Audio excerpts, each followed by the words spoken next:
Hey everyone, so today in class we're going to talk about ratios and learn about what ratios are, why we use them, and what they mean. So ratios are basically, as it says here, a way to compare two or more quantities. So it's just a way to look at and compare two things. There's actually three different ways to write ratios. We can use the word to, we can use this colon, or we can use a fraction to write ratios. But we read them all the same way, and we're going to look at that on the next slide. There's also three types of ratios. So there's a part-to-part ratio, a part-to-whole ratio, and a whole-to-part ratio. So looking at the notes that you're going to be gluing into your notebook, your notes look like this. And this is a great visual for the different ways to write ratios and the different types of ratios. So basically we have this scenario that says there's 3 boys and there are 4 girls. And we need to write the ratio of boys to girls. So basically we're comparing boys to girls. The 3 ways to write that is we can write that it's a 3-to-4 ratio as a fraction. And we're writing the boys first because we're looking for boys to girls. So we want the number that represents the boys 3 to come first, and the number that represents girls, which is 4, to come second. So we can write that in fraction form, and we read that as a 3-to-4 ratio. We could write it with a colon, so 3:4, but we would read that the same way, 3-to-4. Or we could write it with the word 3-to-4 with a 2 in the middle of it. All three of those are saying that for every 3 boys, there are going to be 4 girls that kind of balance them out. So we're just taking a scenario and comparing those things, okay? So when we look at ratios, we can compare any part of the ratio to the whole as well. So if we've got that same scenario, we can say that I want to compare and make the girl to boy ratio. So again, I have 4 girls and and 3 boys, so I would read that as a 4-to-3 ratio now because the girls are coming first. So I can write it as a fraction 4-to-3, a colon 4-to-3, or with the word 2, comparing it 4-to-3. And we call this a part-to-part ratio because what we're doing is we are comparing part of the group, girls, to another part of the group, boys. So that's what's called a part-to-part ratio. We could also take that same information and we can compare girls to the total class. So we could say that the girls to class ratio is 4-to-7, and that 7 came from combining the 4 girls and the 3 boys to give us 7 total. So we could say it's a 4-to-7 ratio and write it any of these 3 ways, and basically that tells us for every 4 girls there are 7 people in the class. We call that a part-to-whole ratio because we are comparing part of the class, girls, to the whole group, the whole class. And then lastly, we have what's called a whole-to-part ratio, which is this last one, where we're comparing the whole group, the class, to a part of the group, so the boys. So the class to boys ratio, we would say, is a 7-to-3 ratio because for every 7 people in the class, 3 of them are boys. So we can write that any of those 3 ways, but we would read it the same way every time, 7-to-3.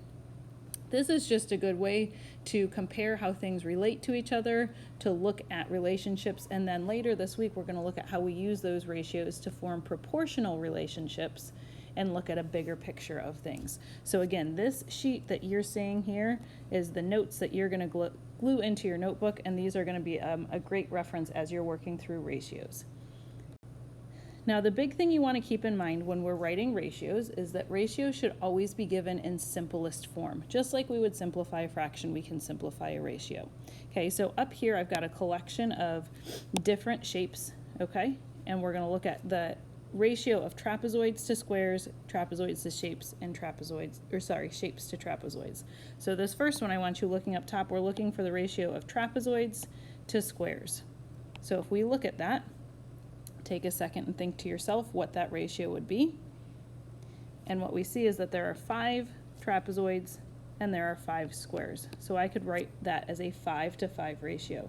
But again, I want to simplify that. So 5-to-5 actually simplifies down to 1-to-1. And basically that tells me for every 1 trapezoid I have, there's going to be 1 square that balances that. And I can write that all 3 ways as a fraction using the word 2 or as a colon. And that's what we call, again, a part-to-part ratio because it's comparing part of the group, trapezoids, to another part, squares. So then if we move on, we're looking for trapezoids to shapes. So when we have 5 trapezoids, there are 10 total shapes. That simplifies down. Think in your head how you could simplify that. It's going to be a 1:2 ratio. And again, I can write that ratio all 3 ways. And then think, what type of comparison is it? It is a part to whole ratio because we're comparing part of the group, trapezoids, to the whole group, shapes. And for this final one, shapes to trapezoids, we have 10 shapes and we have 5 trapezoids, so we call that a 10:5 ratio, but again, that simplifies down. So that should be 2:1 as our final ratio. And even when we write it in fraction form, we're still going to write it as 2:1 or read it as 2:1. Now, typically every year people ask, well, how do I know if it's a ratio or a fraction? It's just going to depend on the context in which the number is being used. So typically, if it's going to be a ratio rather than a fraction, you're going to have some indication in the problem or the directions that they're talking about a ratio or a relationship between 2 quantities. And this last one, again, is a whole to part ratio. If we look at one more example, we've got bears and fish here, which are all creatures. So I'm going to give you a second to think to yourself what types of ratios these would be. And then I'm going to give you the answers here in just a second. We'll take about 15 seconds. I want you thinking and seeing if you can come up with those ratios on your own.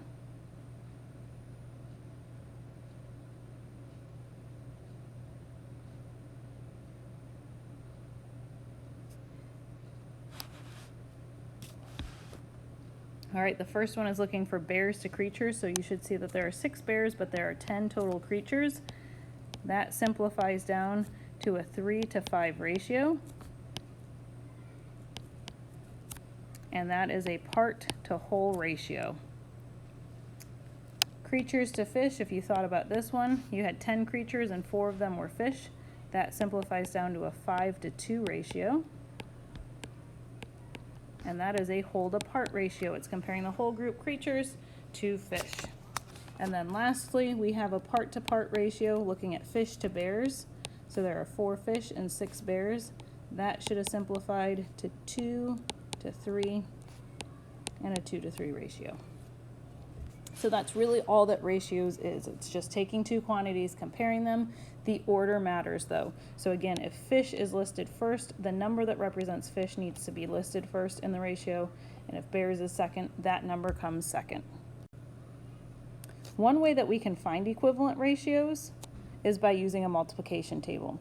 So for example, if I'm looking at a 12:16 ratio and I'm trying to find an equivalent ratio to that, I can find a row or a column that 12 and 16 both show up in my multiplication table, and then anything in those 2 rows would be an equivalent ratio. So 3:4, 6:8, 9:12, 15:20, 18:24, and so on are all equivalent ratios. So use that multiplication table to help you with simplifying or finding equivalent ratios.